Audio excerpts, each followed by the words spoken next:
Congratulations on purchasing your very own Tesla Model S. We at Tesla are very excited to get you on the road. Before we do that, we want to get you started on the right foot with just a couple of the car's most important functions. We'll kick things off with the Model S key. We'll do an overview of all the openings and trunk space in the car, and then we'll move on to, of course, charging, show you how to get set up for that at home. Let's get started with the key. Right up front, there's a Tesla logo, and there are 3 buttons hidden along the top. And the first third, right around the windshield, is for the front trunk or frunk. And to open that, all you need to do is click twice. Next up is a button for the trunk. It's about 2/3 of the way back, and 2 clicks will either pop the trunk, or if you have the tech package, the automatic rear liftgate will open all the way. You can press it once to interrupt that, and 2 clicks will close it again with that tech package. There's a button on the roof to unlock or lock the doors. Press it twice to unlock, and it'll present the door handles. Or if you have the tech package, you can enable auto-presenting door handles. So you just walk up to the car, they present themselves, and you can get in. You can lock it with just a single click, and you can also press and hold to lower all the windows. Since we opened the frunk with the key earlier, all we need to do is lift up. You can also open it from the touchscreen, and there's a hidden button right down here, a little glow-in-the-dark one in case someone decides to hide inside of the trunk. There's 5.3 cubic feet of space, so plenty of room for your bags up front. And then there's also windshield wiper fluid that you can fill up if you need to. Of course, the car will warn you if it starts running low. To close, all you need to do is pull the hood down until it meets the latch, place a hand on either side of the logo here, and lean until it clicks. It's important that when you close the frunk, you use firm but gentle pressure. That keeps a nice even seal between the hood and the body of the car, keeping your stuff clean and dry. Let's walk around back and take a look at the trunk. There are 3 ways to open the trunk. With the key, like I just showed you, the touchscreen, and there's also this button right above the license plate. If you have the tech package, the trunk opens automatically. You also then get this button here that you can use to close the trunk or to remember a height setting. To do that, just pull the trunk down to your desired height, then press and hold the button until it beeps. At that point, it's remembered the height setting, and you can open and close it, and it'll always stop at this position. To open it all the way next time, just push it open to the full height, press and hold again to remember that setting. There's also a switch underneath here, great if you have the rear-facing kid seats, and if you have those, they actually store flat in the floor when they're folded up. If not, this becomes additional storage space. You've already got 26.3 cubic feet of space, but it's nice to have something a little bit out of the way. Your charging equipment also fits in this little cubby over here. Let's talk about that right now. All cars come with a mobile connector and an adapter for public charging stations. The mobile connector is nice and lightweight and allows you to plug into 120 or 240 volt power. This is a regular 120 volt plug. Not the fastest thing in the world, but very convenient because you'll find these all over the place. To swap adapters, just press the button right on top here, pull it apart, and then you can plug in the other adapter. Put the Tesla T right on top, slide it in place until it clicks, then we'll plug it into the wall first to get charging. Now that we're plugged into the wall, all you need to do is press this button on top here, and it'll pop the charge port open. It'll light up white so you can see at night, and then you just plug in. It'll turn blue initially, and then it'll turn flashing green as it starts to charge. If it stays blue a little longer, it's probably heating or cooling the battery to prepare it for charging.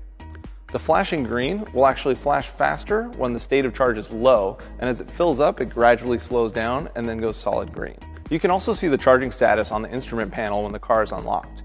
You'll see the voltage, the current level, the speed at which it's charging in miles, and the total miles available. If you lock the car and walk away from it, the green flashing light will eventually go away so it doesn't attract attention. If your car is equipped for supercharging, everything works the same as what I just showed you, whether you have single or twin chargers, and you don't need to bring any equipment with you. You just plug it right in, and you'll notice that it charges much faster. It charges very quickly for the first half of the battery, and then it'll gradually taper off as the battery starts to fill up. For this reason, you don't need to fill it up all the way with a supercharger. You can just charge very quickly for as much as you need to get to the next supercharger or to your destination. There's no harm in stopping a charge midway or starting a charge midway. It's actually most practical to just plug the car in when you get home, let it charge while you're sleeping at night, and unplug it when you're ready to go in the morning. When you are ready to unplug it, all you need to do is press and hold this button here, pull out the connector, close the charge port, and you're ready to go. Since we have the charge port open though, let's take a look at public charging station adapters. Public charging stations typically have a plug just like this, And we include an adapter for Model S that plugs right on the end of it. All you need to do is slide this on the end, plug it directly into Model S like you would at home. It'll turn green just like normal. And when you're ready to go, press and hold this button like you would. That'll pop this out. Pull the whole thing out as one assembly and then remove the adapter. The adapter locks to the charge port anytime the car is charging and locked. So if for some reason you need to remove the adapter on its own and it's locked to the car, just press the open charge port button to release it. That's all there is to it. Now that we're done with charging, let's take a look at the door handles and a few things I want to show you in the back seat as well. You saw we extended the door handles with the key earlier, and they'll go back in on their own if you drive off, lock the car, or just let it sit for about a minute. You can open them back up again as long as the door is unlocked by pressing on the door handle like this, and then to open it, just give it a little tug. Let's take a look at a few things inside the car. Since the rear door handles are fully electric, we've included a mechanical release on either side below the seats. You can pull those inward just by lifting up a small carpet flap. The rear seats also fold down 60/40, and all you need to do is release a small mechanical lever back here, fold it down, and you get 58.1 cubic feet of space, tons of storage. Now that we've covered the outside of the car, let's hop in and take a look. You'll notice that the screens power on as soon as you open the door. I'd like to go over the steering wheel controls and instrument panel with you. On the left side, it mostly covers media, so we can skip forward and back between tracks with the top and bottom button. We can go up and down with volume using the scroll wheel, and we can also click on the scroll wheel to pause or mute a certain audio track. We can also click and hold on this scroll wheel to choose what we want to see on the left side of the instrument panel. We can scroll down and see energy, see the energy usage we've had over the last 30 miles. You can also see trip information and navigation if we had a route. If we had a route, it would automatically populate this left side, but you can always come back to one of these previous ones. To start the car, all you need to do is press the brake pedal. It already knows I'm here because there's a sensor in the seat. So I press the brake, it flips over the center screen, gives me some lights on top for warning lights, and then shows me my speed on the left side, again in the middle with that large 0, shows how much range I have available, and on the right side we see how much energy we've consumed instantaneously. So right now it's an orange line right around 0. As we accelerate, that orange line builds up and shows how much you're consuming. When you regenerate, when you lift off of the accelerator pedal, the car will slow down and will start recharging the battery, and this shows you a green line of how much is going back into that battery.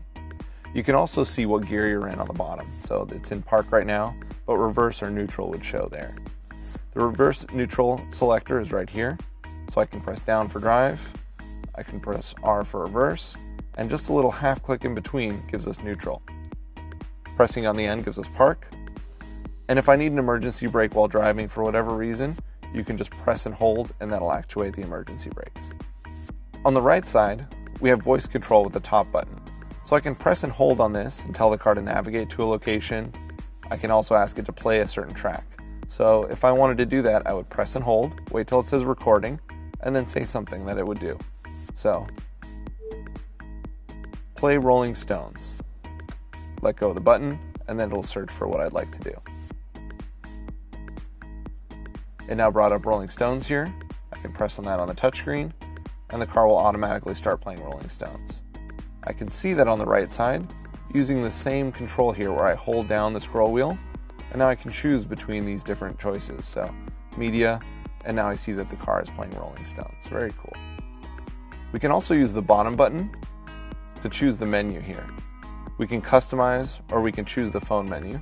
So if I click on the scroll wheel on customize, I now have a choice of what I'd like to do with this scroll wheel. It's currently set to all, and that allows us to cycle through all of the different choices here. Climate temperature, fan speed, display brightness, sunroof, media source. I can also initiate a phone call directly by choosing phone, and then I can choose my recent calls or contacts. So I can scroll through all of my recent calls. I can go back by pressing the menu button again, choosing contacts, and then I can scroll through my entire directory in alphabetical order. Now that we've covered the steering wheel controls and instrument panel, let's move on to the touchscreen. You'll notice that the touchscreen is separated into 4 distinct areas. There's a bar across the top that's always stationary. And to start with, there's a status bar on the very, very top here. You have the temperature, you have a shortcut to the charging menu, home link, driver controls, a shortcut to what version you're looking at, the Bluetooth menu, the car's 3G signal, time, and whether the passenger airbag is on or off. Let's go through those one by one. Let's take a look at the charging menu. The charging menu shows you how many miles are available on the car, gives you a visual representation of that, allows you to choose between standard and max range mode. Standard mode is 85% of the battery's charge. This is good for day-to-day life. It's great for long-term battery life to stay away from the extreme levels of the battery. But if you're going to take a long trip the next day, it's a good idea to charge into max range mode. Max range mode charges the car to 100%. That fills it all the way. It's a little bit bad for the long-term life, but it gives you the full range of the car. And it'll stay in that mode for about 3 days unless you set it back, and it'll occasionally remind you to switch back to standard. Switching back to standard takes you back to 85% again on your next charge. The charge current is really only to override the charging current downward. The car automatically knows what to charge at, depending on what it's plugged into. The mobile connector, for instance, those adapters I showed you earlier, they'll actually automatically lower the current based on what type of plug they're plugged into. But if you need to lower it for whatever reason, you can just tap this downward a little bit and that'll lower it. You can also open the charge port directly from here with just a quick tap. Cars equipped with the tech package have HomeLink available. You can create a new HomeLink just by adding in a name, press Create HomeLink, and then the car will walk you through the instructions to set that up. You'll need your garage door opener and maybe a ladder to get to the button on your garage door opener to program it.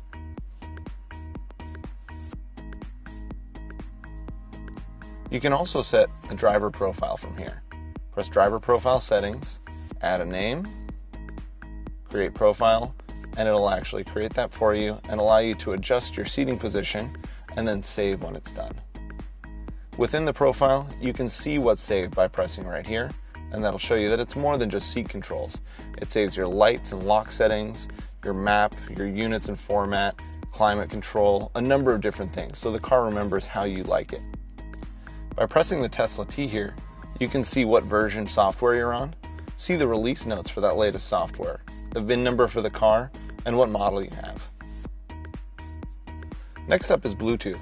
By pressing on the Bluetooth symbol here, we can search for a phone. Grab your phone and make sure it's set to discoverable. Then press Start Search. It'll find your phone. You can press on that. It'll add the device by sending a code across, and you can accept that on the phone itself. This should take just a moment. Press Pair on your phone. You'll see Media and then Phone is brought up. You can jump directly to either media or phone, but note that your phone contacts will take a little while to load, especially if you have a lot of them on the phone. We'll skip over that for now and jump into that in the phone settings later. This bar on the bottom is also stationary. There's a shortcut to the control menu and some heating and ventilation controls we'll cover later. Let's take a look in this menu here. You'll see there are a lot of different things we can control on the car directly from the touchscreen. Let's jump right in and take a look at the sunroof. We can open it by pressing on this bar here, so if I want to vent it, I can do that. I can drag it down to open it a certain amount, and I can also control it just by dragging the image here. That's all there is to it. Okay, let's have a look at the driving tab. In this, you can choose the height for the suspension. Although it's automatic for normal use, it'll lower itself at highway speed if you have the air suspension option. But you can then choose a high or very high setting, for instance, over a steep driveway. The jack button just disables it so that if you're changing a tire, it's not going to automatically try and level itself. The steering mode changes the effort of the steering.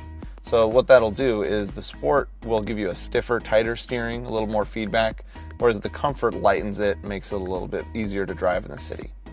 Traction control allows you to turn off the traction control for the rear wheels.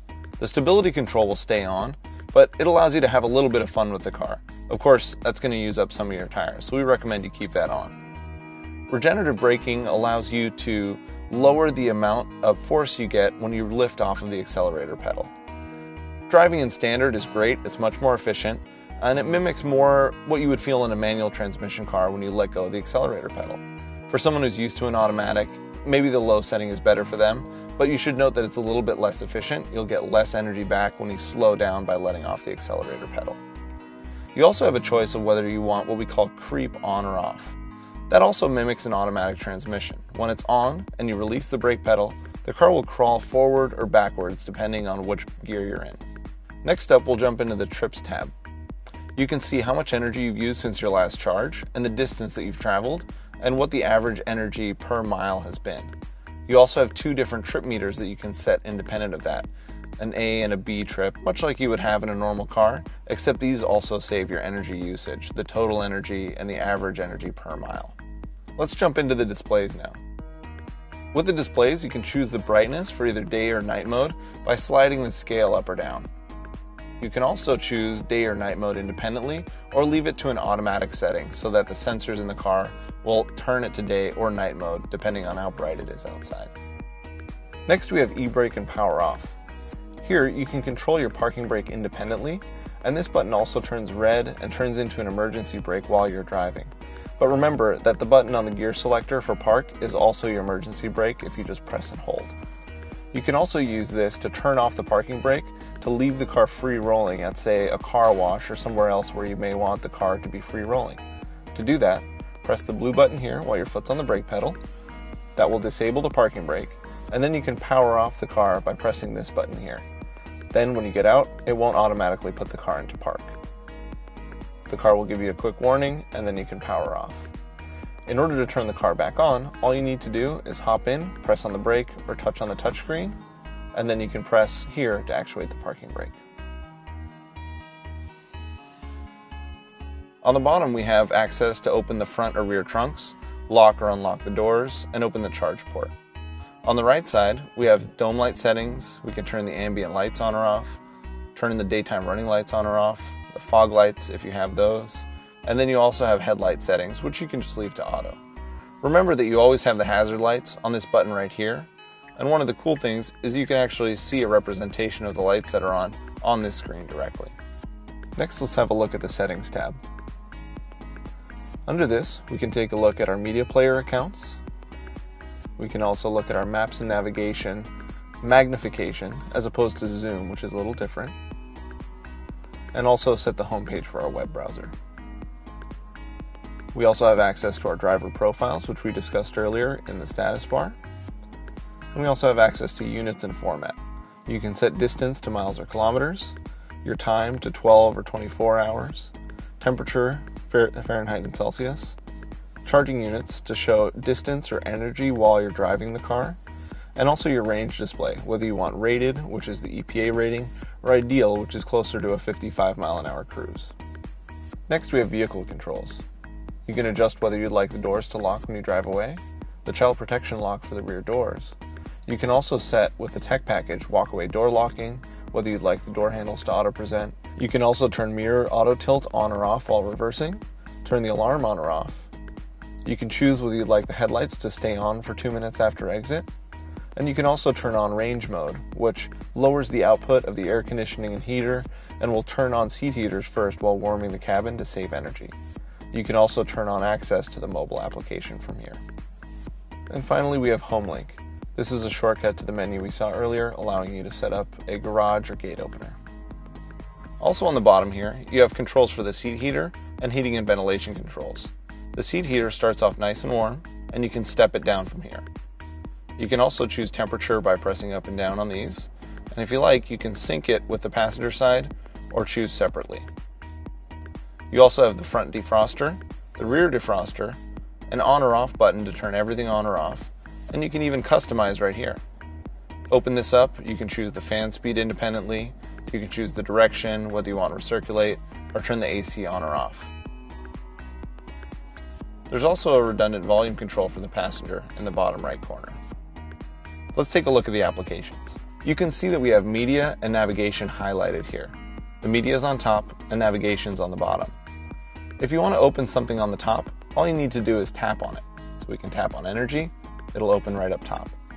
If we want to open media on the bottom, what we can do is we can press and hold, and you'll see you have an option for 2 different screens. We can open that on the bottom there. You can also switch in between them by pressing this arrow, and we'll swap between the 2. If you'd like, certain applications such as navigation and web will go full screen just by pressing on the button in the bottom left corner. It's all very fast and allows you to switch between the 2. Let's go over each in detail. starting with media. You can see that we're playing Slacker Radio right now, which we selected earlier. You see the album art cover, which is pulled up automatically, information about the song, and normal buttons for play, skip to the next song, and if we weren't streaming radio, we'd also be able to go back if we were, for instance, playing off of a USB drive. You can also say that you like a song by pressing the plus button here, and you can say you don't like one by pressing the international stop sign there. You can also favorite it internally, so you can say, I like this song, and it'll stay in your favorites up top. We can also browse amongst other Slacker sources by searching directly through voice control or typing in an artist or song. You can see recently searched, and then you can browse through news, custom station, top stations, lots of different options in here. By scrolling backwards, we can go to our other internet radio source, TuneIn Radio. TuneIn allows you to bring in radio stations from all over the world. Let's take a look at the normal radio options as well. You have a choice between FM, AM, or XM radio if you have a subscription. By pressing on FM, you get a more traditional tuner setup. You can slide in between stations and choose one specifically. You can search through just by clicking on here, backwards and forwards. And you can save a favorite just by pressing and holding on any one of these. Once it pulses, it saves that station. You can choose HD on or off depending on how the signal is in your area, and that may give you some more options down here for further HD channels at each frequency. You can also jump directly to AM, and with XM, you can find the radio station code so that you can set up your own XM radio station. Let's press Browse and take a look at some of our other options. We can jump directly to My Music and Devices and select a phone paired over Bluetooth where we can play music directly. And we can also go back and plug in a USB drive. That will then pop up here. I can press on it, sort by songs, genre, artist, albums, or by folder.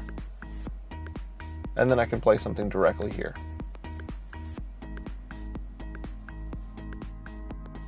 Under Favorites, we have all of our favorite radio stations, in addition to favorite tune-in stations, Slacker stations. A variety of different things can be sent to favorites, and you can have them all in one collection here. You can also see your recently played. We can see what we played today, yesterday, and even 2 weeks back. It goes quite a ways back, so if you're wondering what you listened to a week ago, it's right here. We can also jump directly to favorites and recents through these 2 buttons up top. You can also jump directly to your equalizer settings by pressing this button and fine-tune your settings directly. You can turn Dolby Surround on or off depending on the audio source, and you can also jump directly to fade and balance where you can concentrate the music right on the driver, and it has a smart center for 0. In addition to jumping between audio sources directly on the steering wheel controls, you can also jump between them by pressing this button here, jump directly to FM, AM, XM, TuneIn, Slacker, or whatever devices you have paired. Next up, let's take a look at the navigation. I'll switch into the top pane again, and then in this bottom left corner, I can go full screen. The maps look great in full screen, and you have a couple of different choices. You can pinch to zoom, you can pull in to zoom in on something, get a closer view, you can switch to satellite, and you can also turn traffic on or off, whether you like seeing traffic on the roads or not. You can also zoom in and out using these buttons. You can have the car follow you on navigation by keeping this little blue target highlighted. With navigation, you can type in an address directly here, or if you have connectivity, you can just type in, say, a business, and it'll navigate you directly to the closest ones. We can also do that through voice controls. You can also see your history by pressing here, see all of the recent places that you've been to, and you can also choose your recent searches. So if you're 200 miles down the road and you need a cup of coffee, all you need to do is do the recent search and it'll find one nearest you. If we choose one of these, it'll do a search for anything nearby. We want to choose one of our Tesla Motors stores, we can click on that. There's an option to navigate or call the store directly from here. If we press navigate, you then get the choice of your next turns, volume, and you can cancel. You also see how much time it'll take you, how many miles, and the approximate time you'll arrive. You can also jump directly to your final location by pressing the flag. Now let's take a look at the energy application. We'll cancel out of this, take this one out of full screen, and jump into energy on top just by tapping on it. This new energy application is great. It shows you your watt hours per mile over the course of the last 30, 15, or 5 miles, building different graphs of each level of data. You can also see your instantaneous range or your average range over that period. Lots and lots of information to tell you exactly how far you can go and how your driving has affected your actual range. Next up is the web browser. Web browser allows you to type a URL into the top or do a Google search directly in there as long as you have the connectivity package. You can go full screen, which is great. You can read a website while you're waiting to pick somebody up. You can also save favorites by pressing Heart Plus here, and you can jump directly to your favorites by pressing the heart. You can also jump to the backup camera at any time. It of course comes on automatically when you put the car into reverse. You can jump directly to your phone application from here. You can see your recent calls, you can see your contacts and scroll through those alphabetically, and you have a dialer in case you want to enter a number in directly. Of course, this is also available through the steering wheel controls. Now that we've covered the touchscreen, there's one more thing I want to show you. In the glove box, we have a few items for you. There's a quick guide for owners. This covers a lot of the functionality of the vehicle. Owner safety information. Terms of the new vehicle limited warranty. This card has a few important numbers on it. This is the number to our roadside assistance team. Program this in your phone should you ever need it. There's also a number that can connect you with our ownership experience team, which is happy to cover any questions you have about living with Model S after you've taken delivery, and our worldwide service team, should you ever need anything fixed on your Model S or just to schedule your annual checkup. Next up, there's a guide for the roadside assistance team. They're trained if you call our number to tow Model S, but it's good to keep this in the car just in case. Thanks for taking the time to learn about your Model S. We at Tesla wish you many years of driving enjoyment. Have fun out there.